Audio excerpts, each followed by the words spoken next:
दशहरा ते मुहर्रम दोहां कू दिनां दी वेते आने सन।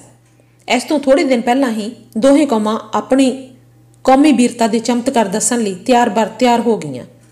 थां थां पुलसी पहरे लग गए। सारे शहर विच सहम जिहा छा गया। मजहबी अणख पिछे मर मिटण वालियां लई इस तो चंगा मौका होर किहड़ा हो सकदा सी। सारे शहर दीआं मसीतां ते मंदिर इन्हां मजहबी पहलवानां नूं कुश्ती सिखाउण लई अखाड़े बने हुए सन।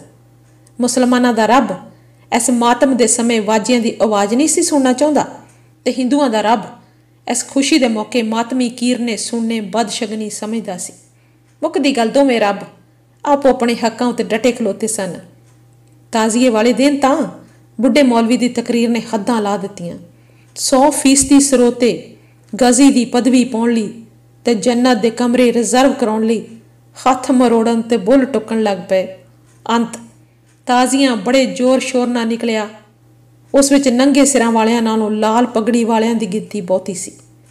पर इन्ना करड़ा प्रबंध होंदियां होया भी नौजवान हिंदू दा खून हो ही गया। इस तो छुट रस्ते विच कई बारी फसाद हुंदा हुंदा रुकिया। दुशहरे दी झाकी निकलण तो एक दिन पहला ही महावीर दल दे गभरुआं ने सिर ते कफन बन लए कि भगवान रामचंद्र जी दे नां उत्ते अपने लहू दा शेकड़ला तुपका डोलण दा प्रण कर लिया। ऐसे शाम नूं बुढ़ा मौलवी घर जांदा होया अपने कुछ सिरकट गभरुआं नूं चेतावनी करा गया कि दिन चढ़दे तो पहलां ਉਹਦੇ मुकाम ते पहुंच जाण। मौलवी होरी घर टुरे जा रहे सन ते सोचते जाते सन, तन है वह बहादुर गाजी जिसने सब तो पहला मेरे हुक्म की तामील करके एक काफर नूं टिकाणे लाया है। जे इस तरह हर एक खादम इस्लाम अपने अंदर मजहबी जज्बात पैदा कर लवे तो दिनां विच ही सारी दुनिया उत्ते रब्बी बादशाहत फैल।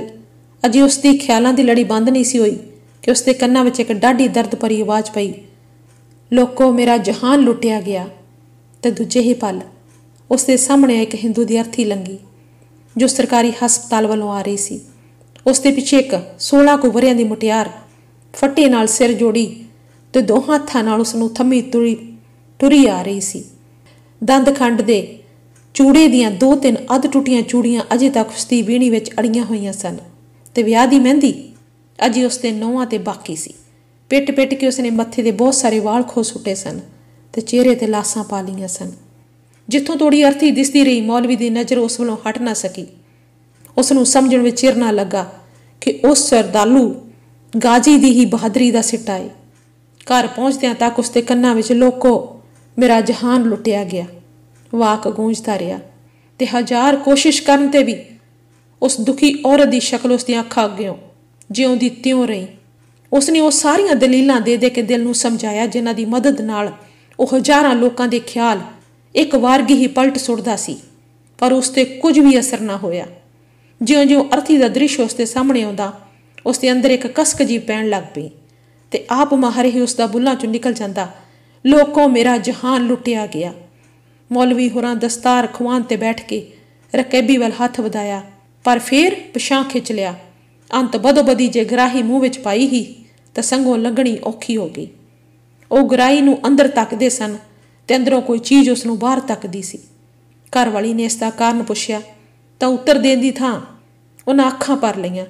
ਅੰਤ ਰਕੇਬੀ ਨੂੰ ਪਰਾਂ ਤੱਕ ਕੇ ਤਬੀਅਤ ਠੀਕ ਨਹੀਂ ਕਹਿ ਕੇ ਮੰਜੇ ਤੇ ਜਾ ਲੇਟੇ। ਸਾਰੀ ਰਾਤ ਉਹਨਾਂ ਉਸਲਵੱਟੇ ਪਾਉਂਦਿਆਂ ਤੇ ਠੰਡੇ ਸਾਹ ਲੈਂਦਿਆਂ ਬਤਾਈ। ਦਿਨ ਚੜ੍ਹਦਿਆਂ ਹੀ 15-20 ਲੱਠਬਾਜ਼ ਆ ਪਹੁੰਚੇ ਤੇ ਡਿਊਟੀ ਵਿੱਚ ਬੈਠ ਕੇ ਮੌਲਵੀ ਹੋਰਾਂ ਦੇ ਹੁਕਮ ਦੀ ਉਡੀਕ ਕਰਨ ਲੱਗੇ। मौलवी होरी अंदरों निकले, उन्होंने चेहरा उतरिया होया सी ते अखां डुब डुबा रही सन। घंटा 1.5 घंटा उत्तर प्रश्न होंदे रहे ते अंत सारे ही जिधरों आए सी उधर मुड़ गए। दुसहरे की झाकी निकली। पंडित होरां दे धर्म उपदेशां ने साबित कर दिता कि रब दे सके पुत्र कदे भी मलेशां तो डरिया नहीं करते। जलूस के आले दुआले पुलिस की लम्मी पाल इस तरह शोभ रही सी जिवें रब दे इन्हां सके पुत्रां दी सेना ने लाल फुल्लां दा सेहरा पाया होवे। लोकी बड़े फकर नाल कह रहे सन कि सरकार ने मुसलमानों नालों हिंदुआं की वध मदद की है। कई बाजारों में फिरदा जुलूस उस था पुजा जिथे फसाद होने का सब तो वध खतरा सी। यह पासा नरोल मुसलमानों का सी ते इत्थे ही वो वड्डी मसीह सी जिथे मौलवी होरां दे इशारे की उडीक विच गाजियां दे कई टोले बनेरियां ते खड़े सन। जलूस मसीह दे बूहे अगों लंघना शुरू होया। इस वेले हज़ारां लोगों के दिल धड़क रहे सन, कईयां दे जोश नाल, कईयां दे सहम नाल। ज्यों-ज्यों श्री रामचंद्र ते लक्ष्मण वाली चाकी मसीत के दरवाजे अगे पहुंची, गुलाब के फुलों का एक वड्डा सारा सेहरा घुमदा होया मसीत की छत तो आया ते राम लक्ष्मण दोहां भरावां दे गलां विच पै गया। इस कोमल रस्से ने दोहां सिरां नूं आपो विच जोड़ दिता। सारी भीड़ दीआं नज़रां मसीत की छत ते गड्डियां गईयां। सेहरा सुट्टण वाला उही बुढ़ा मौलवी सी। इस तो छुट उसकी झोली फुल्लां नाल भरी हुई सी। उसते बहुत सारे श्रद्धालु एक दूजे नूं तकदे होए विचों फुल्लां दे रुग भर भर के सवारी उत्ते सुट रहे सन। इस बाजार की धरती जिस बाबत लोगों का ख्याल सी कि अज लहू नाल रंगी जाएगी, फुल्लां नाल रंगी गई। छत तो सियावर रामचंद्र की जय ते जलूस वालों अल्लाह अकबर दियां गूंजां उठदियां सन ते आपो विच टकरा के रल मिल जांदियां सन। जलूस वालियां दियां बाहां फैल गईयां ते थोड़े चिर पिछों बनेरियां दी सारी भीड़ उन्हां दियां जफियां विच सी। रब उन्हां दे सीनियां नाल लगा होया सी ते निग दे के उन्हां दे जम्मे होए लहू नूं पंगार रिहा सी। लोकां ने रब नूं उसदे असली रूप विच वेखिया सी। लिखत नानक सिंह जी दी ते आवाज़ जाशीना दी। फिर मिलदे हां नवीं कहानी दे नाल। तद तक लई रब राखा।